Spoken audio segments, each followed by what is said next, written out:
হাজার মানুষের রক্তের উপরে আমরা আসলে আজকে এই দেশের সরকার, এই দেশের মানুষ আমরা সবাই দাঁড়িয়ে আছি। আমাদের সকলের, আমরা এখানে যারা আজকে উপস্থিত হয়েছে, আমাদের সকলের দায়বদ্ধতা, আমাদের লয়ালিটিস টুয়ার্ডস জুলাই, এই দেশ এবং এই দেশের মানুষ। কিন্তু আমরা দেখতে পাচ্ছি যে কতিপয় বিপ্লব চোরেরা তারা এই প্ল্যাটফর্মটা দখল করে টেন্ডারবাজি, চাঁদাবাজি, মামলা বাণিজ্য, আপনার বালুর পয়েন্ট নেওয়া থেকে শুরু করে এমন কোনো অপকর্ম নেই তারা করতেছে না। রিসেন্টলি আপনারা জানেন যে হচ্ছে আমাদের রংপুরের মধ্যে একটা মেলা হয়েছে এবং সেখানে লটারি নামক একটি জুয়া চলানো হয়েছে, হাউজি।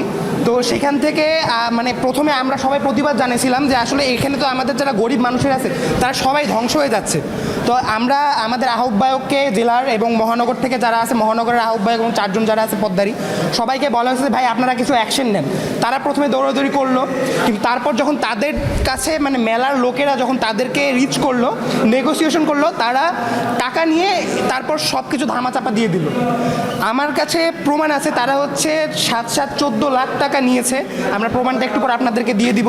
জেলা কমিটিতে 7 লাখ টাকা এসেছে এবং মহানগর কমিটিতে 7 লাখ টাকা এসেছে। এছাড়া একটা প্রমাণ আপনাদেরকে দিব, সেটা হচ্ছে আমাদের রংপুর সিটি কর্পোরেশনের মধ্যে 30 জনের নিয়োগ দেওয়া হয়েছে। ইমরান আহমেদ নিজের মুখে স্বীকার করছে সে নিয়োগটা দিছে। মানে আমার প্রশ্ন আপনাদের কাছে, দেশের মানুষের কাছে, সে নিয়োগ দেওয়ার কে? সে নিয়োগ দেওয়ার কে? তার স্টেকটা কি যে সে নিয়োগটা দিবে? সে তো নিয়োগ দেওয়ার কেউ না। সে সর্বোচ্চ বলতে পারে, প্রোটেস্ট করতে পারে। সে নিয়োগ দেওয়ার কে?